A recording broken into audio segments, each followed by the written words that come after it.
এই যে 28 নম্বর পারা, একদল লোক এসে নবীর কাছে এসে তারা বলল, এই যে আমার দিকে তাকান। قالوا نشهد إنك لرسول الله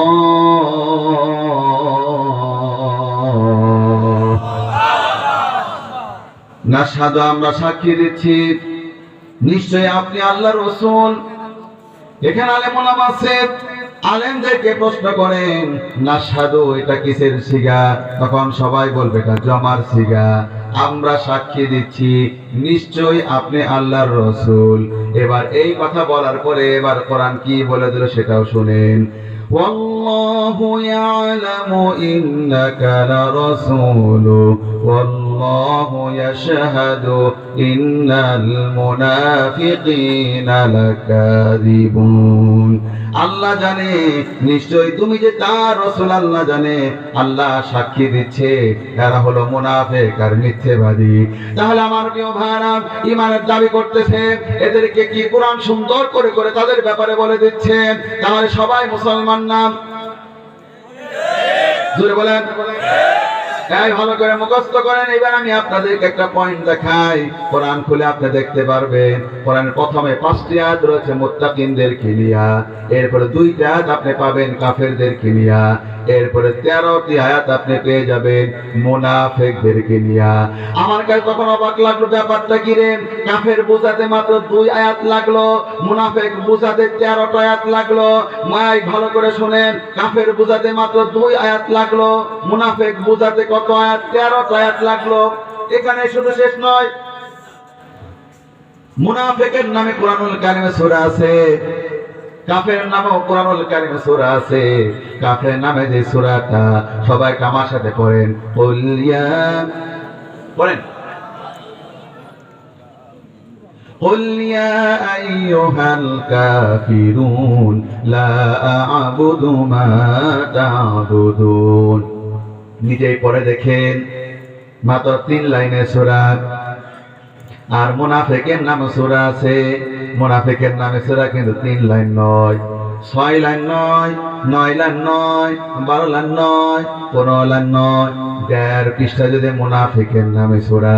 এ থেকে বোঝা যায় কি? বোঝা যায় কাফের নামে মাত্র 2টি আয়াত, মুনাফিকের জন্য 13টি আয়াত। কাফের নামে সূরা মাত্র 3 লাইনের সূরা, মুনাফিকের নামে সূরা যখন বিশাল বড় সূরা। এখানে শুধু শেষ নয়, এখানে শুধু শেষ নয়। আমরা জানতে চাইলাম, ও আল্লাহ, আবু জেহেল জাহান্নামে যাবে, উতবা সাইবা জাহান্নামে যাবে, ফেরাউন নমরুদ জাহান্নামে যাবে, ইবলিস শয়তান জাহান্নামে যাবে। তবে জাহান্নামের সবচেয়ে তলদেশটাতে কে থাকবে? কে থাকবে? তখন কোরআনুল কারীমের 5 নাম্বার পারা 20 নাম্বার পৃষ্ঠা মধ্যে বলে দিল কে থাকবে সেটা শোনো। ইন্নাল মুনাফিকিনা ফিদ দারকিল আসফালি মিনান নার।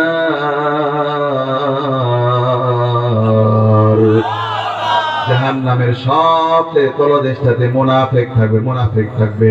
তাহলে এবার আমার মুসলমানরা যারা আমার সামনে বক্তব্য শুনতেছেন, সত্যের পক্ষে আপনারা সাক্ষী দিবেন।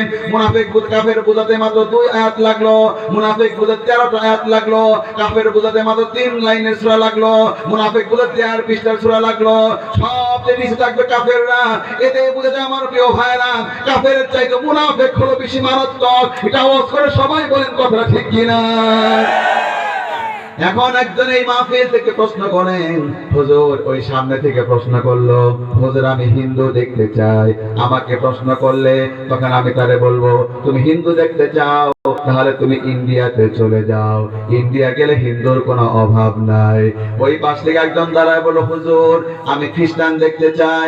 তখন তাকে বলবো, খ্রিস্টান দেখতে চাইলে America, Canada, Denmark, Finland, Hungary, Sweden, Switzerland, Australia চলে যান, সেইখানে খ্রিস্টানের কোনো অভাব নাই। এই পাশ থেকে একজন দাঁড়ায় বলল, হুজুর আমি এই পৃথিবীর বৌদ্ধ দেখতে চাই। তখন তারা আমি বলবো, বৌদ্ধ দেখতে চাইলে তুমি মিয়ানমারে চলে যাও, বৌদ্ধের কোনো অভাব অভাব নাই।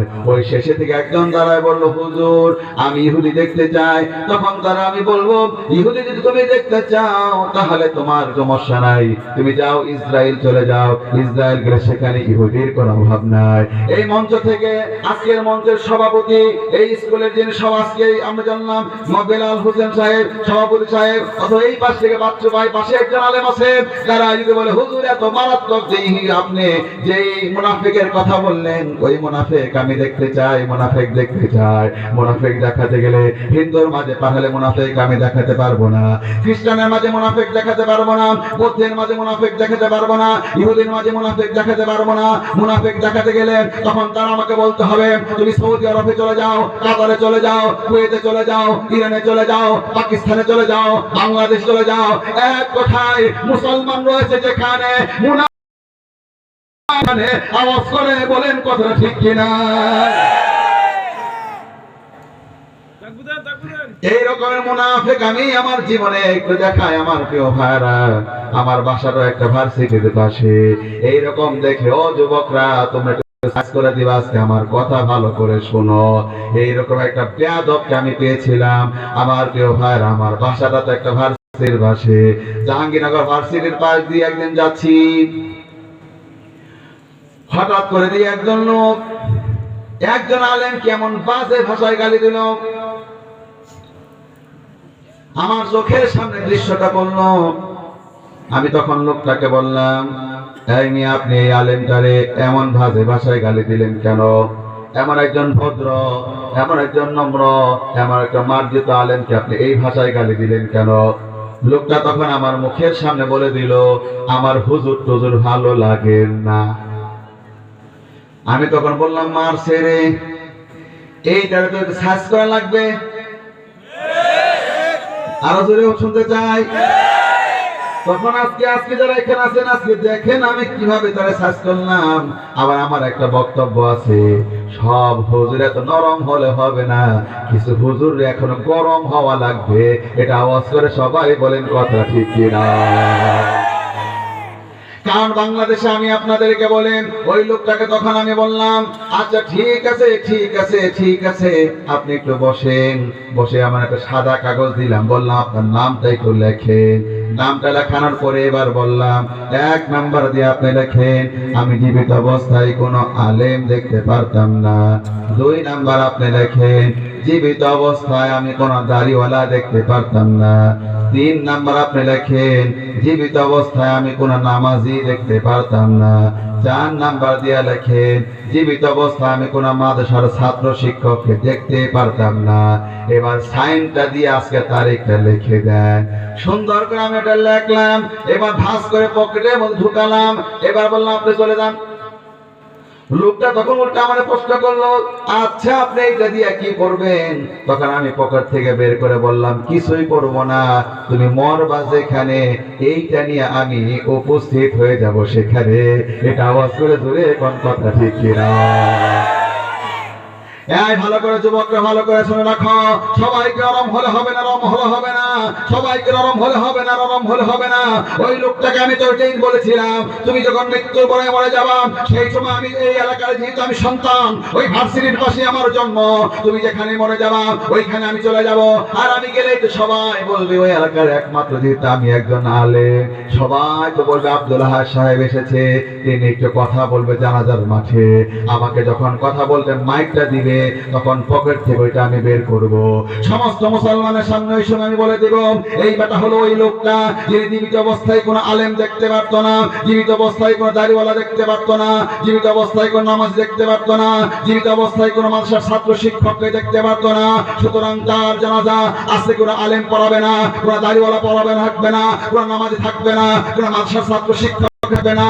ওই বেটা তুই শুনে রাখ, কুত্তা বলে যেই দেশ হয়, মৃত্যুর পরে তোর কথা এমনটাই হবে। ও মুসলমান, আজকে মনে রাখো, এমন সাহসে মুক্ত নাও। আমার প্রিয় ভাইয়ের আমার, নরম থাকলে হবে না। এক থেকে জান্নাতটা যেমন নরম, আসলে ওই জাহান্নামটা হলো প্রচন্ড গরম। বাংলার জমিনে নাস্তিকের ব্যাপারে নরম হয়ে গেলাম, কঠিন হয়ে গেলাম, জালিমের ব্যাপারে কঠিন হয়ে গেলাম, সুখের ব্যাপারে কঠিন হয়ে গেলাম, আল্লাহর নবী দুশমনের ব্যাপারে আজকের পরে প্রচন্ড কঠিন হয়ে যাওয়া লাগবে।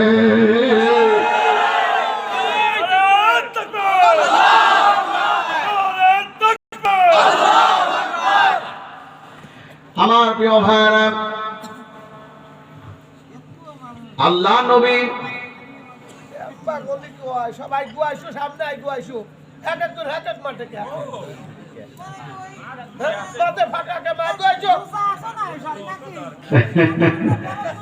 আসেন আসেন আসেন একটু আসেন আসেন, যাক মুরব্বী কথা শুনেন সবাই আসেন। আমার খারাপ লাগতেছে, আপনাদের খারাপ লাগতেছে? শুনেন, আমি কিন্তু একেবারে মানে এখন ভাইরাল হয়ে যাচ্ছে আর কি, মনে হয় যেভাবে আর কিছুদিন আমি থাকতে পারবো না, এই যে ভাইরাল হয়ে যাবো বাংলাদেশে, বোঝা যাচ্ছে। এক মাঠে গেলে বারবার মাহফিলে দাওয়াত আসতেছে, তো সেই জন্য এখন তো আপনার সহজে পাইলেন, ভাইরাল হয়ে গেলে আর পাবেন না, কথা কন না কেন? তখন আর সিরিয়াল পাওয়া যায় না, খুব বিপদ। তো আমি যত আছে এই মিডিয়া থেকে ভিডিও থেকে একটু দূরে থাকতেছি, কারণ এই ভিডিও করলে এত কথা বলা যায় না।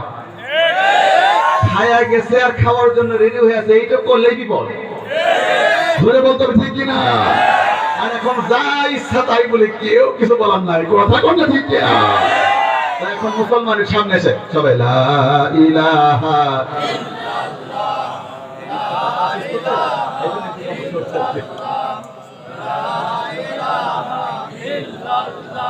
লা ইলাহা ইল্লাল্লাহ, জোরে লা ইলাহা ইল্লাল্লাহ, জোরে লা ইলাহা ইল্লাল্লাহ, লা ইলাহা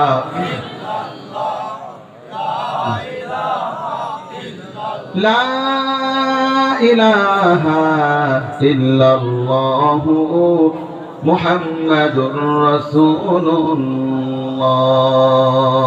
সবাই পড়েন সাল্লাল্লাহু। এই কোরআন থেকে কি দেখতে পারলাম? কিয়ামতের দিন নবীর বাবার কপালে জান্নাতটা নাই। এবার আপনারা বলেন তো আমার প্রিয় ভাইরা, আমাদের দেশের সঙ্গে নবীর দেশের কি কোনো মিল আছে নাকি? আমাদের সাথে নবীর দেশের সঙ্গে আমাদের কোনো মিল আছে নাকি? আমাদের দেশ হলো বাংলাদেশ, নবীর দেশ হলো আরব দেশ। এই পাশের লোকগুলি বেশি কথা কয়, কারণ আমার ফায়েজ পাচ্ছে। পাশের লোকগুলি ফায়েজ কি কম পাচ্ছে নাকি? এই যে এগুলোর কারণে কি ভেড়া ভেজাল হইলো কিনা? আপনাদের জবাবটা কম আসতেছে। আপনারাও তো আমার কলিজার টুকরা ভাই, প্যান্ডেলের মধ্যে আছেন, আপনারাও জবাব দিবেন। আমি এই দিকে তাকায় তাকে ওয়াজ করতেছি, এই দিকে খেয়াল বেশি কম করতেছি। এখন এটা তাকাবো, তারপর আপনারা এবার জবাব দিবেন। আপনারা বলেন তো নবীর সঙ্গে আমাদের ভাষার কি কোনো মিল আছে নাকি? নবীর ভাষা হলো আরবি ভাষা, আমাদের ভাষা হলো বাংলা ভাষা। আমার প্রিয় ভাই, এবার বলেন তো নবীর সঙ্গে আমাদের চেহারার মিল আছে নাকি? নবী হলো বেশি সুন্দর মানুষ, আমরা বেশি সুন্দর না, একেবারে অসুন্দর না। এবার বলেন তো নবীর সঙ্গে আমাদের বংশের কোন মিল কি? নবীর বংশ হলো কুরাইশ বংশ। এইখানে আমরা যারা আছি, এক একজন এক একটা বংশ নিয়ে আমরা এখানে আছি। আমার প্রিয় ভাই, এবার আপনারা দেখেন তো নবীর বাবাকে কিয়ামতের দিন জান্নাতটা দিচ্ছে না, জান্নাতটা দিচ্ছে না। আপনি তাহলে আমি আপনাকে বলবো আমার প্রিয় ভাইরা, আপনি কে যে আপনাকে জান্নাতটা দিয়ে দিবে? নবী অনুসরণ করবে যিনি, আল্লাহর জান্নাতটাও পাবে তিনি। নবীর অনুসরণ করবে না যিনি, জান্নাতটাও পাবে না তিনি। ও মুসলমান, আজকে ভালো করে শুনে নেন। এই জন্যই তো আমরা দেখেছি নবীর মুসল্লি যদি হয়ে যায়, যদি পরিপূর্ণ অনুসরণ নবীর না থাকে, আল্লাহ পাক নবীর মুসল্লিকেও জান্নাতটা দেবে না। এই জন্য আমরা এমন একজন মুসল্লিকে পাই, নবীর মুসল্লি, কিন্তু আল্লাহ পাক তাকে জান্নাতটা দেয়নি। ওই মুসল্লি যেদিন মারা গেল, ওই মুসল্লি মারা যাওয়ার পরে তার ছেলেটার নাম ছিল আব্দুল্লাহ। আব্দুল্লাহ এসে হুজুরকে বলল, ইয়া রাসূলুল্লাহ, ইয়া হাবিবাল্লাহ, আপনি জানেন আমার বাবা আপনার পিছনে নামাজ আদায় করেছে, আপনি জানেন আমার বাবা আপনার হাতে হাত রেখে কালেমা পড়েছে, আমার বাবা আজকে অন্ধকার কবরে চলে যাবে। আপনার কাছে আমি কয়েকটা আবদার করব, একটু বলেন তো আবদারের সংখ্যা হলো 4টি। সবাই বলেন কয়টি? হ্যাঁ জোরে, আপনারা কোন কয়টা? যাতে করে মুখস্থ থাকে তাই বলতেছি। এক নাম্বার আবদার হলো হুজুর আপনার জামাটা খুলে আমার বাবাকে আপনি দিয়ে দেন, আপনার জামাটা কাপড়ের কাপড় বানায়া এরপর আমার বাবাকে আমি কবরস্থ করতে চাই। হুজুর বলো ঠিক আছে, আমার জামাটা খুলে তোমার বাবাকে দিয়ে দিলাম। চিন্তা করে দেখেন নবীর জামা নিয়ে তারপরে কবরে যাচ্ছে। এবার 2 নাম্বার আবদার করলো হুজুর আপনার মুখের বরকত থুতুটা আমার বাবার মুখের মধ্যে লাগায় দেন। হুজুর বলল আমার থুতু দিয়া কি হবে? আল্লাহ নবীর ওই সাহাবী আব্দুল্লাহ ছিল একজন ভালো মুসলমান। আব্দুল্লাহ বলল হুজুর আমি জানি আপনার মুখের বরকত থুতুর কত দাম। আমরা একবার সাহাবারা পথ অতিক্রম করছিলাম, অমন সময় কৃষ্ণাত সাহাবারা একটা কূপ সামনে আমরা দেখতে পারলাম। ওই কূপের মধ্যে একটু সামান্য পানি ছিল, তাও আবার লবণাক্ত পানি। আপনি সব সাহাবীদেরকে বললেন সরে যাও, ওই কূপের মধ্যে থুতু ফেলে দিলেন, সঙ্গে সঙ্গে কূপের পানিটা ভরপুর হয়ে গেল। টোটাল কূপটা মিষ্টি পানিতে পরিপূর্ণ হয়ে গেল। এটা আওয়াজ দিয়ে সবাই কন্যা সুবহানাল্লাহ। হ্যাঁ যুবকরা তোমরা তো এটাও জানো আল্লাহ নবী হযরত আবু বকরের পায়ে সাপে কেটেছিল, আল্লাহ নবী তো থুতু লাগায়া দিয়েছিল, সঙ্গে সঙ্গে সাপের বিষটা পর্যন্ত পানি হয়ে গিয়েছিল। এই জন্য আব্দুল্লাহ বলো হুজুর আপনার মুখের বরকত থুতুটা আমার বাবার মুখের মধ্যে লাগায়া দেন, আমি জানি আপনার থুতুর কত দাম। হুজুর বলো ঠিক আছে আমি এটাও করলাম। এবার 3 নাম্বার বলো হুজুর মেহেরবানি করে দয়া করে আপনার কাছে আমার 3 নাম্বার আবদার হলো জানাজার নামাজটা আপনি নিজে পড়াবেন, আপনি জানাজার ইমাম হবেন। হুজুর বলল ঠিক আছে আমি তোমার বাবার জানাজার নামাজটা পড়াবো। এবার 4 নাম্বার বলল হুজুর মেহেরবানি করে দয়া করে জানাজার পরে সব মানুষ চলে যাবে কিন্তু আপনি যেতে পারবেন না, আপনি আমার বাবার কবরের পাশে দাঁড়ায় থাকবেন, 2টি হাত তুলে আল্লাহর কাছে ফরিয়াদ করবেন। আপনি দোয়া করতে দেরি, আপনার দোয়া মঞ্জুর হতে দেরি হবে না। টোটাল কোরআন জুড়ে আপনারা দেখবেন নবীর দোয়া কিভাবে মঞ্জুর হয়। তাহলে চিন্তা করে ওই লোকটা দেখতে কত ভাগ্যবান মনে হলো, নবীর হাতের হাত রেখে কালেমা পড়েছে, নবীর পিছনে জীবনে নামাজ আদায় করেছে, মৃত্যুর পরে নবীর জামা নিয়ে কবরে গেল, নবীর বরকত কোনো থুতু পেল, নবীর জানাজা পেল, নবী তার জন্য আছে 2টি হাত তুলে দোয়া করতেছে। এবার দেখেন এই যে আমার সামনে কোরআন খুলে ফেললাম 10 নাম্বার পারা 19 নাম্বার পৃষ্ঠা, ওই বেটার ব্যাপারে কি না আয়াত নাজিল হয়ে যাচ্ছে। استغفر لهم أو لا تستغفر لهم إن تستغفر لهم 70 مرة فلن يغفر الله لهم। হে নবী আপনি তার জন্য ক্ষমা চান অথবা ক্ষমা নাই চান, 70 বার যদি আপনি তার জন্য ক্ষমা চান আল্লাহ পাক আপনার এই মুসল্লির ক্ষমা করবে না। এরপর আরো কি আয়াত নাজিল হয়ে গেল সেটাও দেখেন। ولا تصل على أحد منهم مات أبدا ولا تقم على قبره। হে নবী এমন ব্যক্তির জানাজার নামাজ আপনি পড়াবেন না আর তার কবরের পাশেও আপনি দাঁড়াবেন না। তাহলে কি বুঝতে পারলেন আমার প্রিয় ভাইরা? কি সুন্দর ক্লিয়ার হয়ে গেল। নবীর পিছনে নামাজ পড়েছে, নবীর হাতে হাত রেখে কালেমা পড়েছে, নবীর জামানায় কবরে গিয়েছে, নবী তার জন্য বরকত থুতু দিয়ে দিয়েছে, নবী তার জানাজা আদায় করলো, নবী তার জন্য দোয়া করতেছে। এত সব করার পরে আল্লাহ তাআলা বলে দিল হে বিশ্বনবী তুমি দোয়া করলেও কবুল হবে না, তোমার দোয়াটা এখানে মঞ্জুর হবে না, তুমি তার জানাজার নামাজ পড়াবে না, ওয়ালা তাকুম আলা কবরিহি তার কবরের পাশেও তুমি দাঁড়াবে না। তাহলে আজকে বাংলাদেশের মুসলমানকে বলে দিতে চাই আল্লাহ নবীর মুসল্লি যদি 2-1টা জাহান্নামে খুঁজে পাওয়া যেতে পারে, আমরা যারা ইমামতি করি আমাদের মসজিদেও 2-1টা জাহান্নামী থাকার সম্ভাবনা আছে। আওয়াজ করে বলতে হবে কথাটা ঠিক কিনা? এখন মসজিদের মধ্যে যদি 2-1টা জাহান্নামে খুঁজে পাওয়া যায় তাহলে চায়ের দোকানের অবস্থাটা কি? আর পরের সিরিয়া ধরে যে লাইনে যারা আছে সবটাই তো বিনা হিসাবে জাহান্নামী। এটা আওয়াজ করে জোরে গণনা কথাটা ঠিক কিনা?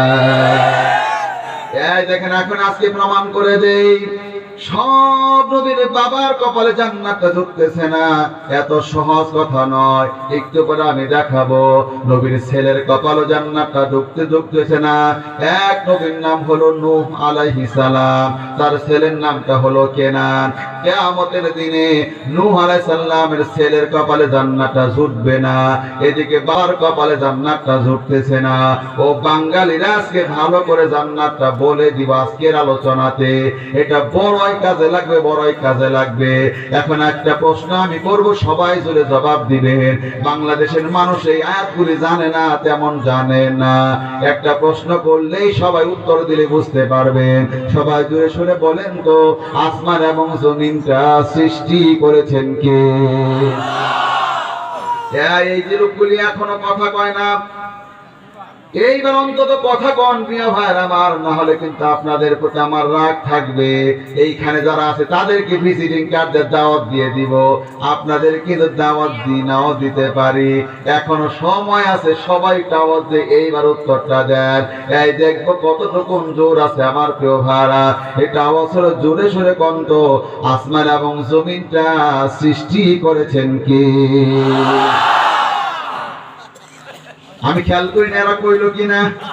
আসলে এই যে কি যেটা দিছে, এত কিছু দিতেছে, পড়তে পড়তে ওয়াজ করুন কখন আর কর্ম কখন, যাই হোক সিরিয়াল ভাবে রেখে দিলাম। এইগুলো দেখবেন আবার কন্যা তো ওয়াজ বন্ধ করে দিন, এমন কথা তো আবার নাই। এরকম না থাকলে হবে। আমি খেলে দেখতেছি ওয়াজ বন্ধ করে এমন আছে কিনা। বহু জায়গায় আছে হুজুর যা কইতেছেন একটু সাইজ করে কোন কই লেখে লেখা দেয়, তখন ওই দেখলে না দেখে কই দেখি নাই। শেষে কই ভাই রে ভাই, আর বড় করে লাগবে না, তোমারটা দেখা যায় না, আমার চশমাটা চারটা লাগে তোমাদেরটা পড়তে। বুঝে চালাকি করে করে এই করে চলতে হয়। বললাম না মিডিয়াতে তেমন ওয়াজ আমি দিতেই যাচ্ছি না, কারণ ভাইরাল হলে এত কথা বলা যায় না। যেভাবে খুলে মন খুলে এখন আমি কথা বলতে পারতেছি, দেখেন কি বের করে দেখা, একটু থাকেন তারপরে বুঝতে পারবেন। এইবার সবাই একটু জোরে কন, এই পাশের লোকটা বেশি জোরে কবেন। বন্ত আসমান এবং জমিনটা সৃষ্টি করেছেন কে? এই তো সুন্দর বলেছে বাবাজিরা। আপনাদের ঘুরে ঘুরে আমি অস্ত্র করতেছি, দেখেন 21 নম্বর পারা 2 নাম্বার পৃষ্ঠা। এই যে আমি আপনাদের সামনে ওপেন করে ফেললাম। এখন এই একই প্রশ্নটা আবু জেহেল কেও করব, উতবা এবং সাইবা কেও করব, হুবহু আপনাদের মতো তারাই জবাব দিবে। তখন আমি আপনাদেরকে বলবো, আপনাদেরকে জান্নাতটা দেয় আল্লাহরে বিশ্বাস করার জন্য। আবু জেহেল তো আল্লাহরে বিশ্বাস করতো, উতবা সাইবাও তো আল্লাহরে বিশ্বাস করতো। এই কথা বাংলাদেশের মানুষরা জানে না, তাই মনে করে পাপ যতই করে জান্নাতে তো যাবই। আজকে জান্নাত একেবারে ভালো করে বুঝাই দিয়া যাব। এই যে আমার সামনে বের হয়ে গেল, وَلَئِن سَأَلْتَهُم مَّنْ خَلَقَ السَّمَاوَاتِ وَالْأَرْضَ وَسَخَّرَ الشَّمْسَ وَالْقَمَرَ لَيَقُولُنَّ اللَّهُ।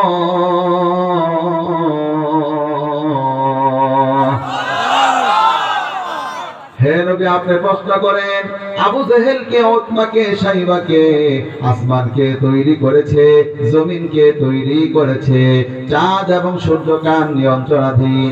সঙ্গে সঙ্গে আবু জেহেল, উতবা, সাইবা বলবে লা ইয়াকুলুন্নাল্লাহ, সব আল্লাহ রব্বুল আলামিনই করে থাকে। আপনাদের বিশ্বাস যেমন আবু জেহেল, উতবা, সাইবার বিশ্বাস তাহলে একই রকম। আপনাদেরকে জান্নাতটা দিলে আবু জেহেল, উতবা, সাইবাকে জান্নাতটা দেবে না কেন? দেখেন কি বের করে কোরআন থেকে। আর একটা প্রশ্ন করে আরো জোরে জবাব দিবেন। বলেন তো, সময় আসমান থেকে বৃষ্টি বর্ষণ করে এই মৃত জমিনটাকে জিন্দা করে দেয় কে? এই যে আপনার আল্লাহর কথা বলেন, এই দেখেন এটাও রয়েছে আমার প্রিয় ভাই। নাম্বারটা বলে দেই, 63 নাম্বার আয়াত। সূরার নামটা হলো সূরা আনকাবুত, 21 নম্বর পারা 2 নাম্বার পৃষ্ঠা, 14 এবং 15 নাম্বার লাইনে। গোষ্ঠী সুদ্ধা দেখা দেখা বের করে দিলাম, যাতে করে কেউ আজকে ভুল ধরতে না পারে। তাহলে শোনেন আল্লাহ তাআলা কি বলছেন। وَلَئِن سَأَلْتَهُم مَّن نَّزَّلَ مِنَ ماء فأحيا به الأرض من بعد موتها ليقولن الله।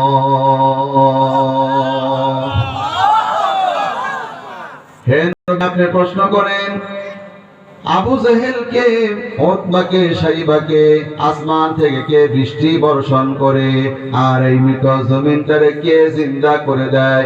সঙ্গে সঙ্গে আবু জেহেল, উতবা, শাইবা বলবে লা ইয়াকুলুন্নাল্লাহ, এ সব কিছু আল্লাহ রাব্বুল আলামিনই করে। তো আপনাদের বিশ্বাস আবু জেহেল, উতবা, শাইবার বিশ্বাস তো একই। ও মারা, যারা আমার বক্তব্য পর্দার ভিতর থেকে শুনতেছেন, আমি আপনাদের অনুরোধ করব, আজকে মন দিয়ে আপনার ভাইয়ের কথাগুলি শুনেন। আমি আপনাদের জন্য মন থেকে আজকে দোয়া করব। আমি জানতাম না এই এলাকার মায়েরা কত সুন্দর, কত ভালো, আল্লাহর দিকে তারা অগ্রসর হবেই হবে ইনশাআল্লাহ। যেহেতু আমি আজকে দেখলাম বাচ্চু ভাইয়ের বাসায় খাবার দাবার করলাম, এত সুন্দর রান্না করেছে, ওই বোনটা এত সুন্দর রান্না করে, এই এলাকার মানুষগুলো অন্যান্য মায়েরাও তো এইরকম ভালো হবে। এই এলাকা আমি বহু এখন থেকে আসবো এবং ইসলামের দাওয়াত আমি এলাকায় ভালো করে দিয়ে যাব। কুষ্টিয়া থেকে একটা বিপ্লব আমি ঘটাতে চাই, কারণ আমার ব্যবহার এখানে লালন নামে একজন আছে, বলে কয় না কেন? ওই লালন আপনাদের কি যে আপনারা তাহলে কোন আমি তো জানি না, এলাকায় এসে আমি বেশি কিছু কব না। এবার লালন তো এখানে আছে, এবার উমর আমাদের এলাকার মধ্যে কয়েকটা দাঁড় করাতে হবে। এই জন্য যদি উমর দাঁড় করাতে চান তাহলে ভালো করে শোনেন, মায়েদেরকে আল্লাহর প্রতি বেশি অগ্রসর করাতে হবে। এই যে আমার হাতে একটা ঘড়ি দেখতে পাচ্ছেন, এই ঘড়িটার একটা কোম্পানি ফ্যাক্টরি আছে। এই যে আমার হাতে মোবাইল দেখতে পাচ্ছেন, এই মোবাইলের একটা কোম্পানি আছে।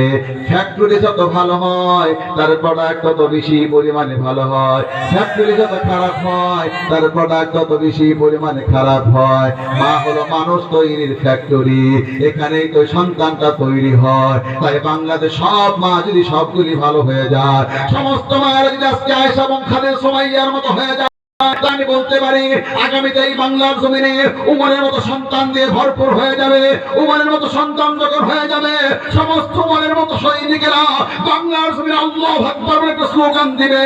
যেই রকম আল্লাহু আকবার স্লোগান দিয়েছিল হযরতে মূসা আলাইহিস সালাম, ফেরাউন চূর্ণ বিচূর্ণ হয়ে গিয়েছিল, যেই রকমের স্লোগান দিয়েছিল ইব্রাহিম আলাইহিস সালাম। আমার প্রিয় ভাইরা, ইব্রাহিম আলাইহিস সালাম আল্লাহু আকবার স্লোগান দেওয়ার সঙ্গে সঙ্গে নমরুদ চূর্ণ বিচূর্ণ হয়ে গিয়েছিল। আরবের বুকে আল্লাহ আল্লাহু আকবার স্লোগান দিয়েছিল, আবু জেহেল, উতবা, শাইবা সব চূর্ণ বিচূর্ণ হয়ে গিয়েছিল। এই বাংলার জমিনের দিকে আপনারা তাকায় দেখেন, শাহজালাল আসলো, আল্লাহু আকবার স্লোগান দিল, গৌর গোবিন্দের প্রাসাদটা মাটির মধ্যে দেবে গেল।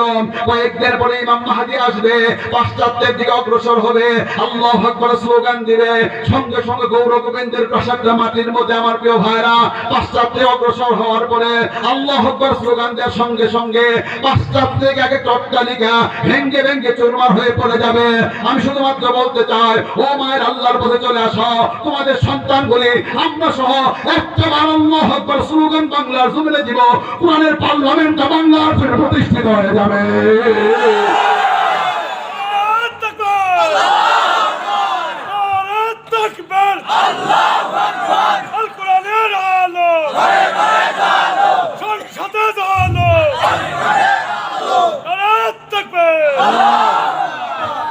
আমি আপনাদেরকে মন থেকে আপনাদের জন্য আজকে ওয়াজটা করতেছি, আর আপনারা দেখলে পরে বুঝতে পারবেন। দেখেন মা লেখে কি অক্ষরটা লেখে ময়াকার, সবাই কোন ময়াকার? মা। মা লিখতে ম অক্ষরটি লাগে। আবার আপনারা দেখবেন মসজিদে লিখতেও ম অক্ষরটি লাগে। আরো জোরে কন্যা ঠিক কিনা? মসজিদের পরে যে ঘরটা আল্লাহর কাছে বেশি দামি, ওই ঘরটা হলো মাদ্রাসা। আমি অবাক হয়ে গিয়েছি, মসজিদে লিখতেও মা লাগে, মাদ্রাসার মধ্যে আল্লাহ আমার মাকে ঢুকিয়ে দিয়েছে। এই মাদ্রাসায় লেখাপড়া করে কোরআনের উপরে যারা দক্ষতা অর্জন করে তাদের বলা হয় মুফাসসির। হাদিসের উপরে যারা দক্ষতা অর্জন করে তাদেরকে বলা হয় মুহাদ্দিস। কোরআন এবং হাদিস গবেষণা করে যারা মাসআলা ইস্তেনবাত করে তাদেরকে বলা হয় মুফতি। দাওরা পাস করলে, কামিল পাস করলে তারে বলা হয় মাওলানা। মাওলানা একটু চিন্তা করে দেখেন তো আমার প্রিয় ভাইরা, মসজিদের মধ্যে আমার মা, মাদ্রাসার মধ্যে আমার মা, মুফাসসির লিখতো আমার মা, মুহাদ্দিস লিখতো আমার মা, মুফতি লিখতো আমার মা, মাওলানা লিখতো আমার মা। যেই ঘরে কোরআন পড়তে শুরু করে ওই ঘরটার নাম হলো মক্তব। মক্তবের মধ্যে আল্লাহ আমার মাকে ঢুকিয়ে দিয়েছে। একটু চিৎকার দিয়ে আওয়াজ করে সবাই কন্যা সুবহানাল্লাহ। মায়ের আজকে আমার বক্তব্য মন দিয়ে শোনেন। আর যারা যুবকরা তোমরা আছো, তোমরা একটু মন দিয়ে কথাটা শোনো। এই যে তোমার আমার পেটটা দেখতে পাচ্ছ, এইটা হলো 12 ইঞ্চি, কিন্তু সন্তান বড় হতে হতে হতে হয়ে যায় সন্তান কখনো কখনো 18 ইঞ্চি। কখনো কি চিন্তা করেছেন 12 ইঞ্চি পেটের মধ্যে 18 ইঞ্চি সন্তানটা কিভাবে থাকে?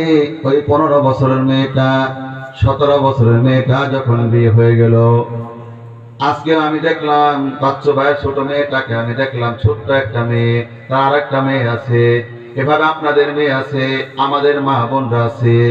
মায়েদের যত্ন যেন বেশি করে করো যুবক। এই কথাটা শুনলে তোমার আদরটা বেড়ে যাবে, তোমার মায়ের প্রতি তোমার শ্রদ্ধাটা বাড়বেই। পেটটা 12 ইঞ্চি, সন্তান হয়ে গেল 12 ইঞ্চি।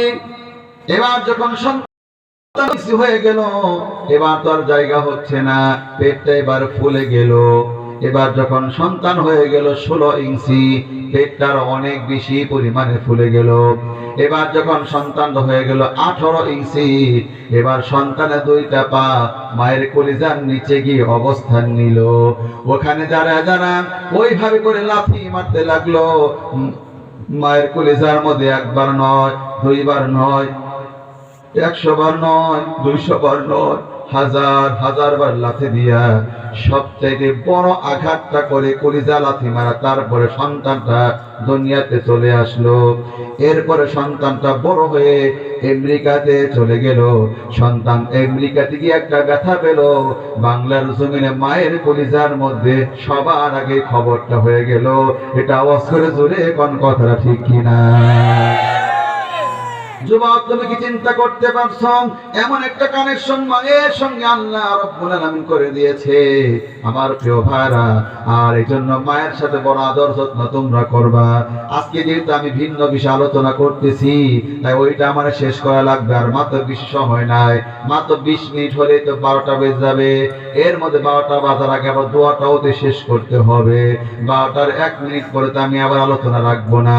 দোয়া করতে হতো 10 মিনিট, তাহলে আলোচনা করার সময় পাবো মাত্র 10 মিনিট। আর এখন আমার কাছে যে ওয়াজ আছে মোটামুটি আরো 1 ঘন্টার ওয়াজ আরো হয়ে গেছে। এখন আমি কি করব নিজেই তো বুঝতে পারতেছি না। না 1 ঘন্টা করলে 12টার বেশি। ওই যে পিছন থেকে শুনেন, ভাই রে ভাই, এখন ইদানিং আমি শুরু করতেছি 11টা পর্যন্ত ওয়াজ আমি নিতেছি, আর বেশি নিলে 12টা পর্যন্ত নিচ্ছি। 12টার বেশি ওয়াজ আবার নেই না, তার কারণ আছে। কারণ 12টার বেশি নিলে ফজর নামাজটা তো আমার শহীদ হয়ে যাবে। এটা আওয়াজ করে কন্যা সবাই ঠিক কিনা? এত শহীদ করা দরকার নাই, আমার জান্নাত মিস করার কোনো দরকার নাই। আমার জান্নাত আমার লাগবেই। এই জন্য আমি এখন মুসল্লিদেরকে বলি, ও প্রিয় ভাই আমার, আপনাদের সঙ্গে আমার সাক্ষাৎ কোনো বাজারে হয়নি, দোকানে হয়নি, দুনিয়া কেন্দ্রিক হয়নি। আপনাদের সঙ্গে আমার সাক্ষাৎ হলো দুনিয়ার একটা শ্রেষ্ঠ জায়গাতে। আমার প্রিয় ভাই, আমি আল্লাহর কাছে দোয়া করছি, আল্লাহ এই মানুষগুলোর সঙ্গে আমার সাক্ষাৎ হলো দুনিয়ার একটা শ্রেষ্ঠ জায়গায়, দয়া করে পরকালের শ্রেষ্ঠ জায়গায় আবার আপনি আমাদের একত্রিত করে দিবেন। এটা আওয়াজ করে সবাই কন্যা আমিন। পরকালের শ্রেষ্ঠ জায়গা হলো জান্নাত। তবে আমি একটা লেকচার দিতে পারবো। একটা লেকচার আমার কাছে আছে। এই দুনিয়াতে বাজারে নামাজও যেতে পারে, বেনামাজিও যেতে পারে, মদখোর নামাজি বাজারে যেতে পারে। আমার প্রিয় ভাইরা, যেই ব্যক্তি ভালো সেই ব্যক্তিও বাজারে যেতে পারে, যেই ব্যক্তি সুদ খায় ও যে বাজারে যেতে পারে, যেই ব্যক্তি যাকাত দেয় সে ওই বাজারে যেতে পারবে। কিন্তু কয়েকদিন পরে এই খারাপ গুলি আর ভালো মানুষের সাথে থাকতে পারবে না। আমরা যারা আল্লাহর পথে জান্নাতে হয়ে যাব, আমার কাছে এগুলো সব দলিল আছে। জান্নাতীরা জান্নাতে চলে যাবে, জাহান্নামীরা জাহান্নামে পড়ে থাকবে। জাহান্নামে থেকে থেকে বলবে, ওয়ানাদা আসহাবুন নারি আসহাবাল জান্নাহ আন আফিদু আলাইনা মিনাল মাই আও মিম্মা রাযাকাকুমুল্লাহ।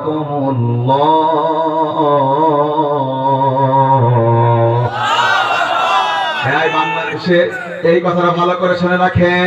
বাংলাদেশের আলেম ওলামাদেরকে এরকম নির্যাতন করেছে, নিপীড়ন করেছে। আজকে আমি তাদের ব্যাপারে বলে দিচ্ছি, আল্লামা সাঈদীকে যারা হত্যা করেছে, আল্লাহর প্রিয় বান্দাদেরকে যারা হত্যা করেছে, আজ আমার বক্তব্য শুনে রাখেন। কোরআনে আয়াতখানা আপনি দেখেন 8 নম্বর পারাতে 4 নম্বর পৃষ্ঠা, আমি দেখায় থেকে সব দেখাতে পারবো।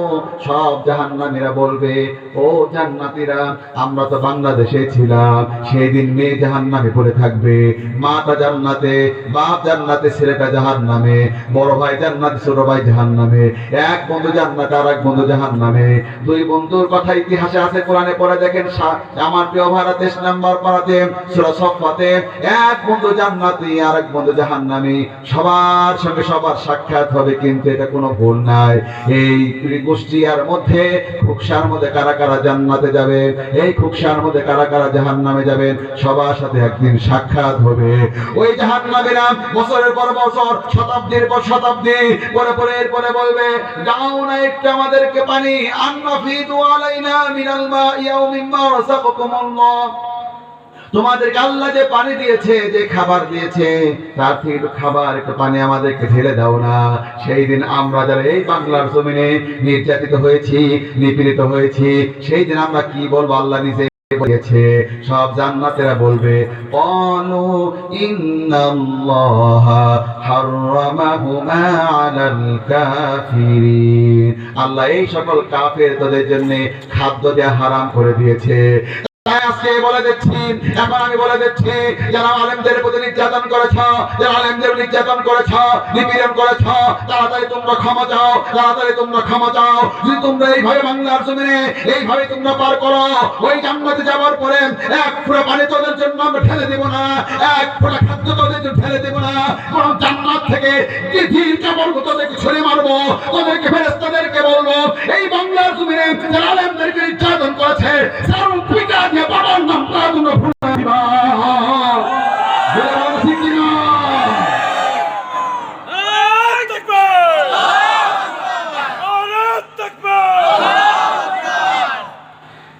ভালো করে শুনেন। এবার একটা প্রশ্ন করে আপনারা ক্লিয়ার হয়ে যাবেন। সবাই বলেন তো, ইবলিস শয়তান জান্নাতি না জাহান্নামী? আপনারা এখন উত্তর দেন নাই কে? ইবলিস শয়তান জান্নাতি না জাহান্নামী? আসলে ভুল হয়ে গেছে কি আমি বলি, এই যে খুঁটিগুলা দেখছেন, এই খুঁটি বরাবর আমার বসাইছিল। এখন আমি তো ওয়াজ করে একটু অভ্যস্ত, ওয়াজের ব্যাপারে কিছু আল্লাহ সত্তর আছে ঠিকই, শুধু ভিডিও ভাইরাল করতে চাই না, আর কিছুই না। তো যাই হোক, এখানে আসার পরে আমি দেখলাম ওয়াজ করার সময় যে খুঁটি সামনে দেখি, তা ওয়াজ আমার জমবে না। আর খুঁটি থেকে আমার একটু দাঁড়ি করে, এখন কোন দিকে টান দিব, তখন দেখলাম দাড়ি পাল্লা কোন দিকে বেশি, এই দিকে তো মুসল্লি বিস্তারিত চালাকি করে এই দিকে আমার দেন। এখন এই দিকে দিয়ে আপনাদের লোক আমি হয়ে গেছি, মাঝখানে দুঃখজনক হলো এখন যে এই ভাইদের দিকটি আমার যাচ্ছে না। এই যে চেয়ার দেখেন না সোজাসুজি, মাঝে মাঝে কয়েকবার একটু ডাকা হয়ে ওয়াজ করছিলাম, হঠাৎ করে আবার শুতে গেছি, কখন যে শুতে হয়ে যায় বলতেই পারি না। যাই হোক, আজকে এবার সবাইকে উত্তরটা দেন। এইবার একটু বাঁকা হইলাম, আপনারা যেন জবাবটা দিবেন।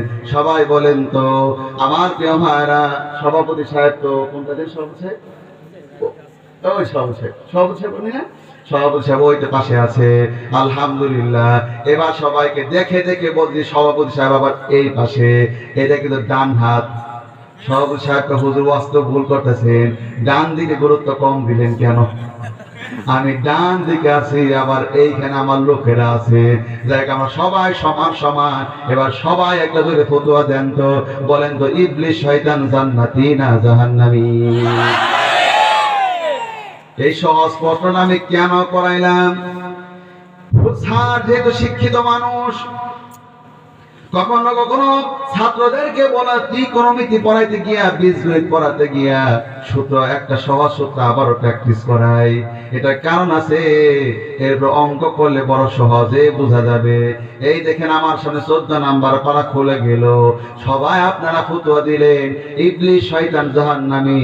কিন্তু এখন কোরআন থেকে আমি দলিল দিব, ওই ইবলিস ও আল্লাহরে বিশ্বাস করে, তার প্রমাণ কোরআনের মধ্যে মিলে।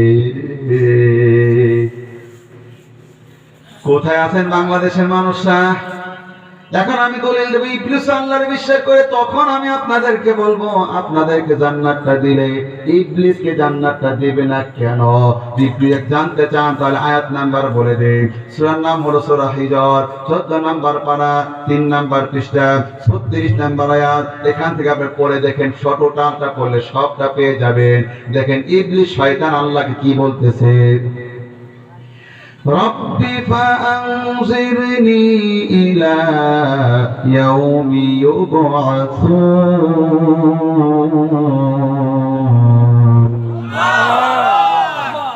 হে রব, দেখেন রব্বি, ইবলিস বলল কি? রব্বি, হে রব, আপনি আমাকে কিয়ামত পর্যন্ত হায়াত দেন। হে রব, আপনি আমাকে কিয়ামত পর্যন্ত হায়াত দেন। এই যে আমার ভাই পিছনে আছে বড় আলেম, তিনি যেহেতু সব বুঝতে পারতেছেন, রব্বি মানে রব, হে রব, রব্বি ফাআনজিরনি ইলা ইয়াউমি বাসুন, হে রব আপনি আমাকে কিয়ামত পর্যন্ত হায়াত দেন। এইখানে দুইবার ইবলিস রব বলেছে, রব্বি রব্বি। তাহলে রবের অর্থ 19টি, হায়াত দাতা, রিজিক দাতা, বিধান দাতা, পালন কর্তা, এই সবগুলি হয় রবের অর্থ। তাহলে আমার প্রিয় ভাইরা, তাহলে আপনারা কি বুঝতে পারলেন? ইবলিস যদি আল্লাহকে রব বললো, এটাই তো প্রমাণ হয় ইবলিস আল্লাহকে বিশ্বাস করে। এখানে শুধু শেষ নয়, ইবলিস ফরিয়াদ করলো আল্লাহর কাছে।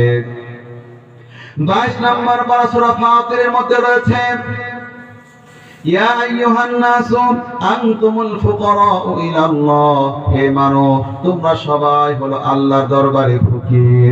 তোমাদের ইমাম ফকির, তোমাদের মুসল্লি ফকির, তোমাদের ড্রাইভার ফকির, তোমাদের প্যাসেঞ্জার ফকির, এই তোমাদের নারীরা ফকির, তোমাদের পুরুষরা ফকির, তোমাদের শিশুরা ফকির, তোমাদের বৃদ্ধরা ফকির, তোমাদের দেশের রাজা ফকির, তোমাদের প্রজারা সবাই ফকির। এক কথায় তামাম দুনিয়াতে মানুষের সংখ্যা যত, আল্লাহর দরবারে ফকিরের সংখ্যা হলো তত। তাহলে এবার আপনারা আমার সামনে একমত হয়ে যাবেন। তাহলে আপনারা কি বুঝতে পারলেন? ইবলিস আল্লাহকে রব বলল, 2 নম্বর ইবলিস আল্লাহর কাছে ফরিয়াদ করলো। এখন বাংলাদেশে আপনারা যাদেরকে মুসলমান মনে করেন, আমি তাদেরকে মুসলমান মনে করি না।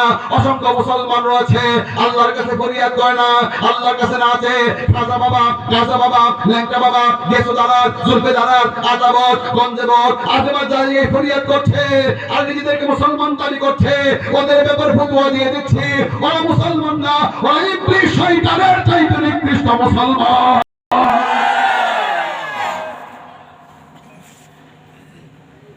কি মনে করছেন আমার প্রিয় ভাইরা?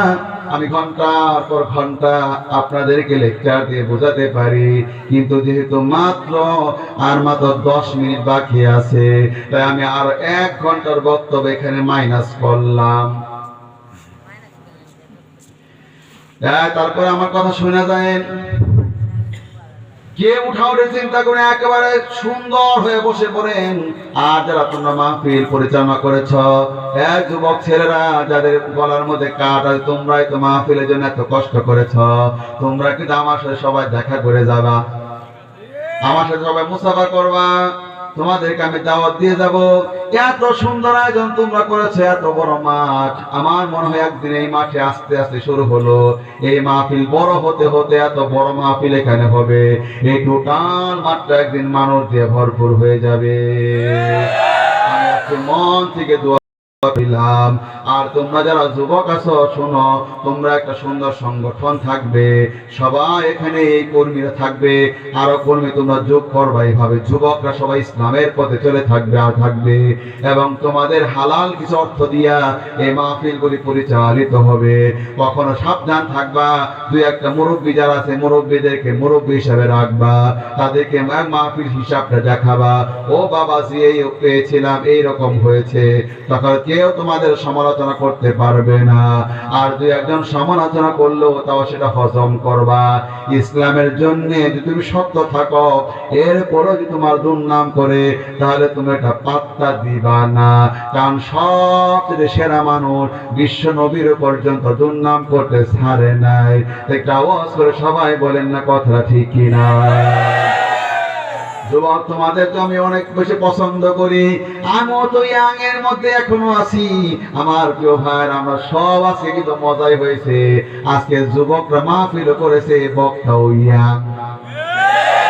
আমরা যে বাংলাদেশ পরিবর্তন করব, দেখো এখন আমি একটা খাঁটি মুসলমান তোমাদেরকে দেখা দিয়ে যাই।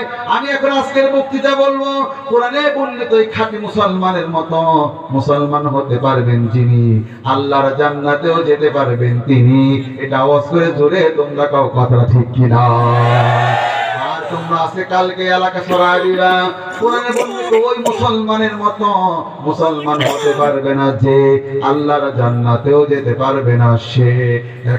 এখনই প্রমাণ হয়ে যাবে এখান থেকে কারা কারা জান্নাতের পথে আমরা অগ্রসর হচ্ছি, আর এখান থেকে কারা কারা আমরা জাহান্নামের পথের দিকে ধাবিত হচ্ছি। এটা আমার সামনে ওপেন হয়ে গেল। 3 নাম্বার পারা 7 নাম্বার পৃষ্ঠা, 17 নাম্বার পৃষ্ঠা খুলেন। 3 নাম্বার পারা, সূরার নাম আলে ইমরান। মা কানা ইব্রাহিমু ইয়াহুদিয়্যাও ওয়ালা নাসরানিয়্যাও ওয়ালাকিন কানা হানিফাম মুসলিমা। ইব্রাহিম ইহুদি ছিল না, ইব্রাহিম খ্রিস্টান ছিল না, ইব্রাহিম আলাইহিস সালাম ছিল একজন হানিফা মুসলিমা। হানিফ মানে হলো খাঁটি, হানিফ মানে হলো নির্ভেজাল, হানিফ মানে হলো পিওর, হানিফ মানে হলো একনিষ্ঠ। তাহলে এর অর্থ হয় ইব্রাহিম আলাইহিস সালাম ইহুদি খ্রিস্টান ছিল না, ইব্রাহিম আলাইহিস সালাম ছিল একটা খাঁটি মুসলমান। এই খাঁটি মুসলমানটা পাওয়ার পর আমার কাছে অবাক লাগলো। আমি ওই দিন বাজারে গিয়ে একজন দোকানদারকে বললাম, ও দোকানদার ভাই, এই যে আপনি করতেছেন আর লেখা আছে খাঁটি সরিষার তেল, এইখানে আপনি খাঁটি লিখলেন কেন? শুধু সরিষার তেল লিখলেই তো হতো। লোকটা তখন আমাকে বলল, হুজুর বাজারে ভেজাল সরিষা বের হয়েছে যখন, খাঁটি সরিষার তেল লেখার প্রয়োজন হয়েছে তখন। আমি কই লোকটা তো ভালোই কইলো, ওই বাজারে ভেজাল বেরিয়েছে যখন, খাঁটি লেখার প্রয়োজন হয় তখন, না শুধু সরিষার তেল লিখতাম, তখন আমার কোরআনের আয়াতটা বড় পরিষ্কার হয়ে গেল। আল্লাহ পাক তো জানে 1400 বছর পরে বাংলাদেশ নামে একটা ভূখণ্ড হবে, ওইখানে অসংখ্য খাঁটি মুসলমানের পাশে ভেজাল মুসলমান যে ভরপুর হয়ে যাবে। এই জন্য কোরআনের মধ্যে ইব্রাহিম আলাইহিস সালাম খাঁটি মুসলমান বলেছে, এতেই প্রমাণ খাঁটি মুসলমানের পাশে অসংখ্য ভেজাল মুসলমান বসবাস করে। এটা আওয়াজ দিয়ে জোরে কন্যা কথাটা ঠিক কিনা?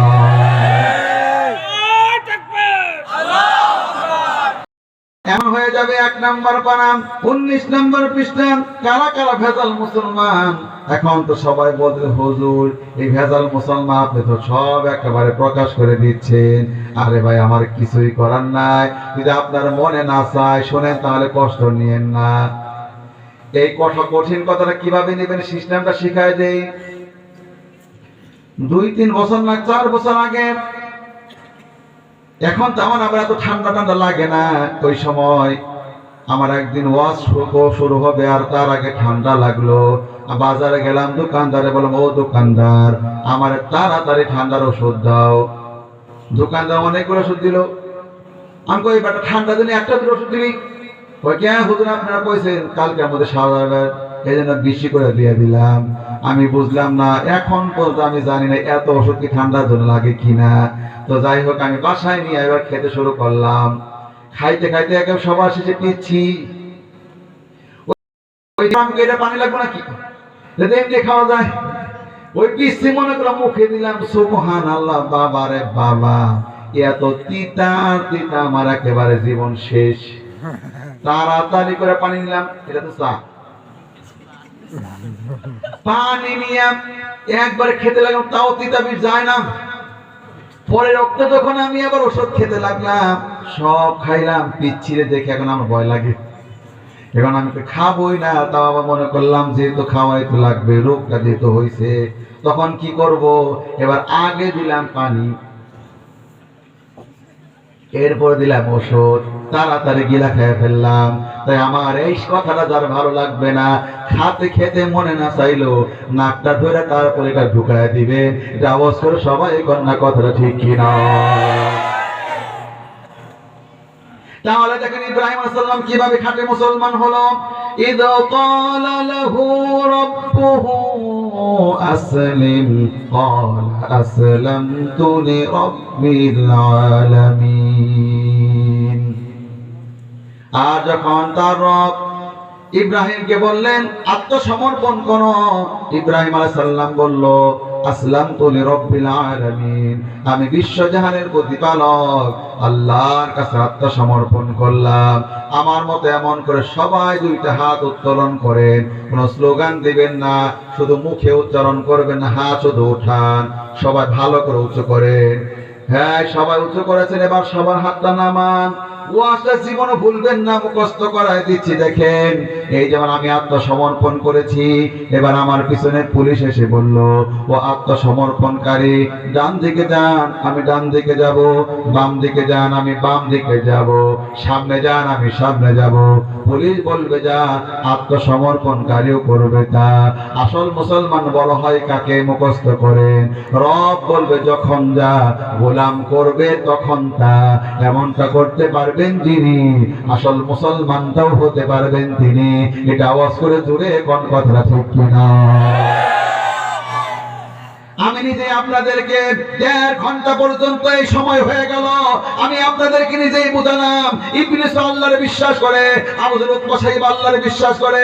বিশ্বাস করলে হবে কি? মূল সূত্র হলো রব বলবে যখন যা, গোলাম করবে তখন তা। এমনটা করতে পারবেন যিনি, আসল মুসলমানও থাকতে পারবেন তিনি। ইবলিসকে বলল ইবলিস মাথা নত কর, নত করলো না। ইবলিসের ইমানটা আর টিকলো না। এটা আওয়াজ করে জুড়ে কোন কথা ঠিক কিনা?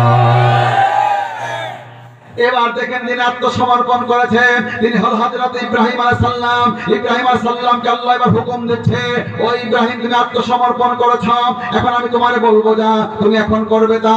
যাও তোমার বউটাকে ছেলেটাকে মরুভূমিতে রেখে দিয়ে আসো। কিছুই করার নাই, মরুভূমিতে রেখে দিয়ে সন্তানটাকে রেখে দিয়ে চলে আসতেছে, চোখ দিয়া পানি পড়তেছে, মুখ দিয়া কথা বের হচ্ছে না, হৃদয় চায় না, চাক বানা চাক, ইচ্ছাই হোক অনিচ্ছা রবের কথা মানতেই হবে। এই জন্যই বাংলার জমিনে যখন হাত কাটার কথা আসবে, তখন এটা মনে চাইবে না চুলের হাতটা কেটে দেয়, মন চাক বানা চাক হাতটা কেটে দেয়া লাগবে। রাস্তা দিয়ে গাড়ি চলার কথা যখন আসবে, বাম দিক দিয়ে এখন রাস্তা চলতেছে, গাড়িগুলো না না, আল্লাহর কথা হলো ডান দিক দিয়ে চলা লাগবে। মুসলমানরা ইচ্ছাই হোক অনিচ্ছাই হোক ডান দিয়ে চালানো লাগবে। যখন আল্লাহ তাআলা বলে দিবে টোটাল বাংলাদেশে কোনো মদ থাকতে পারবে না, এখন ঢাকা শহরে লাইসেন্স নিয়ে নিয়ে মদের ব্যবসা করতেছ। আল্লাহ যখন হয়ে গেছে, মন চাক আর না চাক কিছুই করার নাই, তোমরা আর মদের ব্যবসা করতে পারবে না। আল্লাহ তাআলা বলছে পতিতালয় বাংলাদেশে থাকতে পারবে না। এখনো ঢাকা শহরে উড়িতে গুলিতে পতিতালয়ের ব্যবসা করে চলতেছে। মন চাক আর না চাক, ইচ্ছাই হোক অনিচ্ছাই হোক, পতিতালয় কোন লাইসেন্স দিয়ে পতিতালয় চলতে পারবে না। তার মানে ইব্রাহিম আলাইহিস সালাম দেখায় দিচ্ছে কিছুই করার নাই। রব বলবে যখন যা, গোলামকে করতে হবে তখন তা। ইব্রাহিম আলাইহিস সালাম অগ্রসর হচ্ছে, পিছন দিকে হাজেরা বলতেছে এই কাজটা আপনি করে গেলেন নিজের থেকে না কেউ আপনার হুকুম দিয়েছে? হযরত ইব্রাহিম আলাইহিস সালাম আঙ্গুলটা উঁচু করে তুলে ধরলেন, হাজেরাকে বুঝাই দিলেন, ও হাজেরা, 7 আকাশের উপর থেকে হুকুম এসেছে যা গোলাম ইব্রাহিম সঙ্গে সঙ্গে মান্য করছে, তা কিছুই করার নাই। কোরআন আপনি পড়ে দেখেন, দুইজনের হৃদয় আমি নিজে কোরআনের মধ্যে পেয়েছি, যেই দুই নবীর হৃদয় বড় নরম ছিল। সব নবীদের হৃদয় নরম ছিল, তবে কোরআনে আপনি 12 নাম্বার পারাতে পাবেন ইব্রাহিম আলাইহিস সালামের হৃদয়ের ব্যাপারে কোরআনে আয়াত নাজিল হয়েছে, ইন্না ইব্রাহিম আলা হালিমুন আওয়াহুম মুনিব। আমার ইব্রাহিম বড় কোমল হৃদয়ের অধিকারী। আমাদের বিশ্ব নবীর ব্যাপারে তার হৃদয়টা কত নরম ছিল, এ ব্যাপারে কোন আয়াত আপনি পাবেন, হাবিবা রাহমাতিন মিনাল্লাহি লিনতা লাহুম ওয়ালাউ কুনতা ফাযযান গালিযাল কলবি লাম ফাদ্দু মিন হাওলি। হে নবী, তোমার কলিজা একেবারে নরম বানিয়ে দিয়েছি। তোমার কলিজা যদি শক্ত হতো, চতুর্দিক থেকে মানব সব ছিটকে চলে যেত। তাহলে আমার প্রিয় ভাইয়ের এত নরম হৃদয়, এরপরও কিছু করার নাই। সন্তানটাকে মরুভূমিতে রেখে দিয়ে তারপরে চলে যাচ্ছে। কিছু দূর যাবার পরে দোয়া করতেছে, রব্বানা ইন্নী আসকানতু মিন যুররিয়াতি বিওয়াদিন গায়রি যি যার'ইন ইনদা বাইতিকাল মুহাররম। 13 নম্বর পারা, 19 নম্বর পৃষ্ঠা। সূরার নামটাই হলো সূরা ইব্রাহিম। ওই পৃষ্ঠা যদি নবী ইব্রাহিমের দোয়াগুলো আপনারা পড়ে দেখবেন। এবার বাড়িতে চলে গেল, দিন চলে যায়, সপ্তাহ চলে যায়, মাস চলে যায়, বছর চলে যায়। এবার বহু বছর পরে আল্লাহ তাআলা বলল, ও ইব্রাহিম, তোমার বউকে মারি নাই, তোমার ছেলেকে মারি নাই, যাও যাও। এবার বিকেল বেলা তাদের কাছে আসলো, রাতের বেলা ঘুম পারলো, স্বপ্নের মধ্যে আল্লাহ বলে দিল, তোমার ছেলেকে জবে করে দেয়া লাগবে। কিছুই করার নাই। সকাল বেলা ঘুম থেকে ওঠার পরে রব বলবে, যখন যা গোলামকে করতে হবে তখন তা।